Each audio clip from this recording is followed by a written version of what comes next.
তো hello friends, দাদা আমাদের এখানে এসছে একটা ভিভো V50 ফোনটি পারচেস করলো।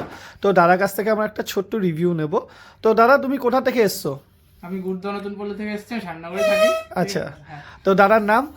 আমার নাম শ্রীময় দে। আচ্ছা, তো দাদা তুমি কি আমাদের শ্যামল মোবাইল থেকে ফার্স্ট টাইম ফোন কিনলে না আগেও না, কিনেছো? আমি এর আগে সব বিভিন্ন ব্রাঞ্চ থেকে তোমাদের কিনেছি ফোন, আচ্ছা ঠিক আচ্ছা আছে? আচ্ছা এই ব্রাঞ্চে ফার্স্ট টাইম নিলাম। আচ্ছা, নপাড়া ব্রাঞ্চ থেকে First ফার্স্ট টাইম time নিলে নিলাম, তো? হ্যাঁ। আচ্ছা, তো তুমি আমাদের এই যে নপাড়া ব্রাঞ্চ থেকে ফার্স্ট টাইম একটি ফোন কিনলে, তো আমাদের বিহেভিয়ার তোমার কেমন লাগলো? বিহেভিয়ার খুবই ভালো লাগলো, ঠিক আছে? আমি সাজেস্ট করবো সবাইকে এখান থেকে নেওয়ার জন্য, ঠিক আছে? আচ্ছা, হ্যাঁ, আর ডিসকাউন্টও পাওয়া যায় অনেক। ওকে।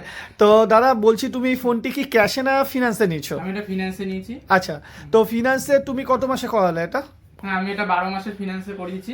ওকে, আমার- তো 12 মাসে করিয়েছো। তো তুমি নো কস্ট ইএমআই পেয়েছো তো? হ্যাঁ, no cost এ আমি পেয়েছি। আচ্ছা, তো নো কস্ট ইএমআই হয়েছে, তুমি তোমার পছন্দের মতো স্কিম পেয়ে গেছো। হ্যাঁ, আমার পছন্দের আচ্ছা, মতো যারা এই ভিডিওটি দেখছে, হ্যাঁ। মানে তোমার ধরো বন্ধু হোক বা যারা দেখবে এই ভিডিওটি ফ্রেন্ডসরা আছে, তো তাদেরকে তুমি আমাদের নপাড়া ব্রাঞ্চের সম্বন্ধে কি সাজেশন করতে চাইছো? আমি এটাই বলতে যাবো, সবাই একবার এখানে আসো, ভিজিট করো। যদি ফিনান্সে নাও তাও একবার জিজ্ঞেস করে নাও, হয়ে যাবে নিজেদের তোমাদের মধ্যে। তোমরা যা নিতে চাইছো তার মধ্যে হয়ে যাবে। ওকে, থ্যাংক ইউ।